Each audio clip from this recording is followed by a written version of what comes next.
സ്വന്തമായിട്ട് ഫോൺ ഉണ്ടോ? ഉണ്ടല്ലോ അല്ലെ? ഫോണിൽ മെസ്സേജുകൾ വരാറുണ്ടോ? എങ്ങനെ ഏറ്റവും കൂടുതൽ മെസ്സേജുകൾ വരുന്നത് പെൺകുട്ടികളുടെ ആണോ ആൺകുട്ടികളുടെ ആണോ അമ്മമാരുടെ ആണോ? ഒരു പെൺകുട്ടിയിൽ നിന്നാണ്.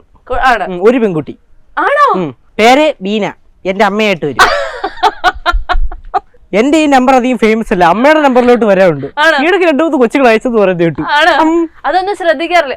കുട്ടികളെ നിങ്ങൾ ഇങ്ങനെ എന്തെങ്കിലും മെസ്സേജ് അയക്കണ്ടെങ്കിൽ ഇത് കേട്ടോട്ടാ, സ്വന്തം നമ്പറിലേക്കല്ല വരുന്നത്, അമ്മയുടെ നമ്പറിലേക്ക്. അമ്മയാണ് ഇതൊക്കെ എടുത്ത് വായിക്കുന്നത്.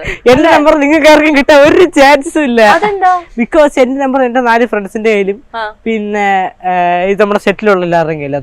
അത്രേ ഉള്ളൂ. അത് നമ്പർ കൊടുക്കണ്ടെന്ന് പറഞ്ഞിട്ടുണ്ടോ ഈ ആരാധകർ കാരണം?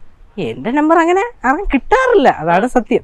അൽസുവിന്റെ ജീവിതത്തിലെ വലിയ സിനിമാ നടനാവണമെന്നാണോ ആഗ്രഹം? സിനിമാ നടനാവണമെന്നുള്ളൊരു ആഗ്രഹമുണ്ട്. അതൊരു പാഷനാണ്. പിന്നെ പഠിച്ചു വല്ലതൊക്കെ ആവണം. പഠിച്ച എന്താവണം ആഗ്രഹം? പഠിക്കാറുണ്ടോ? പറഞ്ഞ ആഗ്രഹം കൂടി പോകുന്ന ഡൗട്ട് ഉണ്ട്, എന്നാലും പഠിക്കാറുണ്ട്. ഉണ്ടോ? എന്താ ശരിയാട്ടോ. ഉമ്മ പറഞ്ഞ ഞാൻ പണ്ട് ഓർക്കുന്നുണ്ട്, എത്ര സെറ്റിൽ പോയാലും ക്ലാസ് മിസ് ചെയ്താലും ക്ലാസ് മാർക്ക് വരുമ്പോ നല്ല മാർക്ക് ഉണ്ടാവും. ഇപ്പൊ എക്സാം നടന്നുകൊണ്ടിരിക്കുക. ആണോ? ഉണ്ടായിരുന്നു, രാവിലെ ഉണ്ടായിരുന്നു. അതെ. അപ്പൊ അത് ഓൺലൈനായിട്ട് എഴുതും?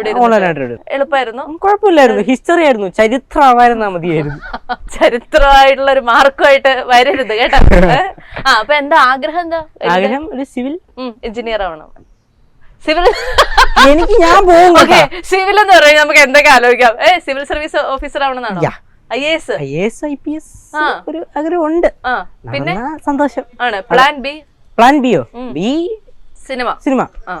അങ്ങനെ ഏതെങ്കിലും സിനിമയിലേക്ക് വിളിച്ചിട്ട് നമുക്ക് പോവാൻ പറ്റാതെ വന്നിട്ടുണ്ടോ? പോയിട്ടുണ്ടോ? മിക്കവാറുള്ള എല്ലാ സിനിമയിലും വിളിക്കുമ്പോൾ പോയിട്ടുണ്ട്. ആണ്. അതിൽ ഏറ്റവും കൂടുതൽ നമ്മളെ ഭയങ്കര ഹാപ്പി ആക്കിയത് ഏതായിരുന്നു? ഏത് സെറ്റ് ആയിരുന്നു? എല്ലാ സെറ്റിലും പോയപ്പോൾ ഭയങ്കര ഹാപ്പി ആയിരുന്നു. പിന്നെ നമ്മുടെ സത്യൻ സാറിന്റെ ഒക്കെ സെറ്റിൽ പോയപ്പോൾ, ഞാൻ പ്രകാശിന്റെ സെറ്റിലൊക്കെ പോയപ്പോൾ ഭയങ്കര ഹാപ്പി ആയിരുന്നു. നമ്മൾ വിചാരിച്ചു അവിടെ ചെല്ലുമ്പോൾ നമ്മൾ ഇങ്ങനെ നിൽക്കേണ്ട വരുന്നൊക്കെ വിചാരിച്ചു. പക്ഷെ എല്ലാവരും വന്നിട്ട് ഭയങ്കര കമ്പനിയൊക്കെ ആയിരുന്നു. സത്യൻ സാറായാലും ശ്രീനി സാറായാലും എല്ലാവരും.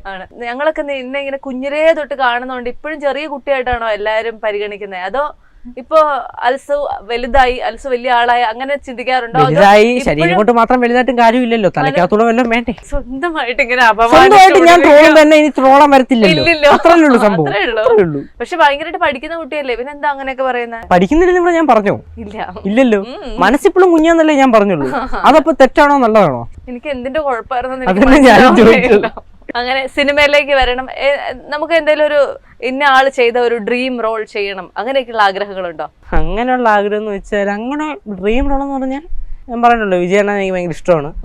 അതായത് മിക്കവാറുള്ള എല്ലാ റോളും എനിക്ക് ചെയ്യാൻ ഭയങ്കര ഇഷ്ടമുള്ള റോൾ തന്നെയാണ്. ചെറിയ ആളായപ്പോ തൊട്ട് ഇങ്ങനെ സെറ്റിലുണ്ട്, വർഷങ്ങളായി സെറ്റിലിരുന്ന് വലുതാവുന്ന കുട്ടിയല്ലേ, എന്ത് വ്യത്യാസം ഇപ്പൊ ഇവിടെ വരുമ്പോ ഫീൽ ചെയ്യുന്നേ? വ്യത്യാസം എന്ന് പറയാൻ പ്രത്യേകിച്ച് നമുക്ക് വീട് മാത്രം മാറിയെന്നല്ലേ ഉള്ളൂ. ബാക്കി നമ്മള് വീട് മാറി, ആൾക്കാരുടെ പേര് മാറി, അത്രയല്ലേ ഉള്ളൂ. ആ പേര് പഠിക്കാൻ ഞങ്ങൾക്ക് ജസ്റ്റ് ഒരു ഷെഡ്യൂള്